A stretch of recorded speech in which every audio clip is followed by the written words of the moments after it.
Peggy 18.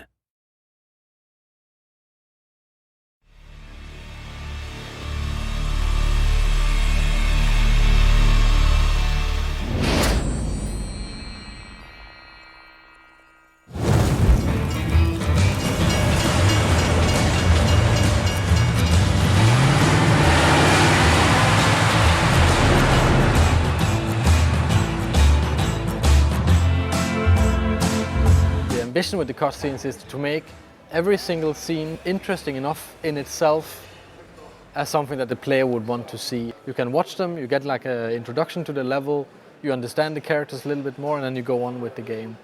In a game like Hitman, where there is so much gameplay, there's so much within the game mechanics to challenge the players, the cutscenes also becomes a break between those kind of challenging gameplay moments. Damn it! Mr. Dexter is not someone that you want to mess with.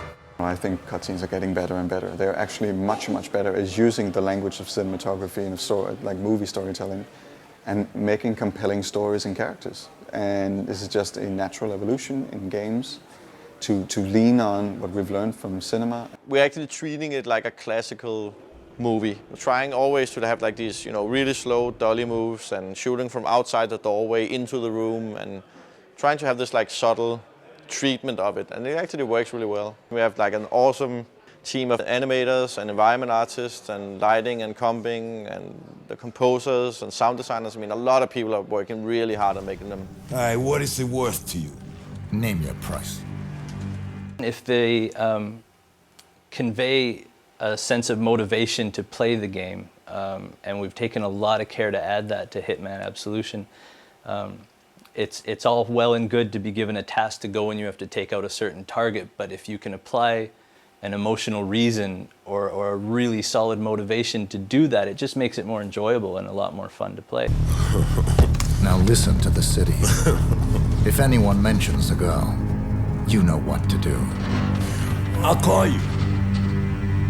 We started out wanting to do motion capture and then do voice acting separately and kind of combine this as a classical way, at least for us to produce cutscenes. But we were allowed to hire real professional Hollywood actors and do the performance capture, which is basically doing motion capture, facial capture, and voice at the same time.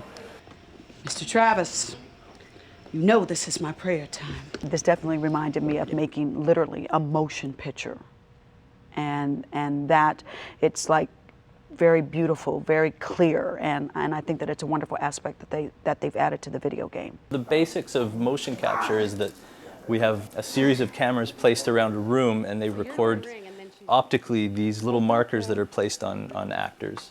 And it triangulates the data in the space and records movement, and we cover the actors with all of these and we can tell where their arms and legs and torsos are in space. And that gets applied to the skeletons of the characters. Where performance capture comes in is similar, but on a far more subtle level. We had a helmet-mounted camera and used that as reference for keyframing. You have to marker up the face.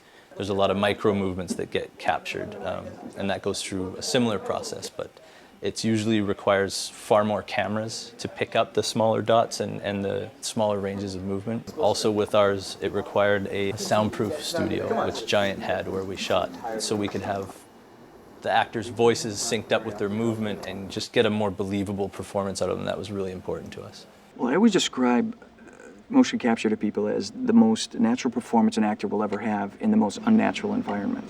Because you're never having to cheat to camera, you're never having to cheat to a light, you're never having to worry about a camera over the shoulder, they don't have to worry about hair, makeup, lighting, wardrobe, nothing. All they're having to worry about is true performance. We found him. Okay, people, listen up. I'm giving a green light on this operation.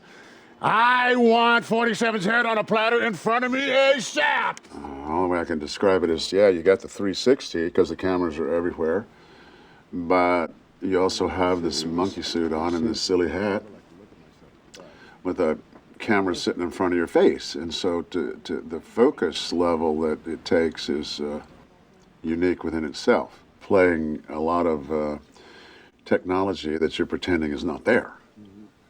So it's a whole other thing that takes some adjusting to get to. For example, just a simple thing like, see this thing right in front of your face? It's very hard to focus on the other actor if that's there, and like this character smokes. So just technically, you can't bring a cigarette up because you smack into that camera, so you have to find a way that looks cool and goes in there and does it. So it was challenging.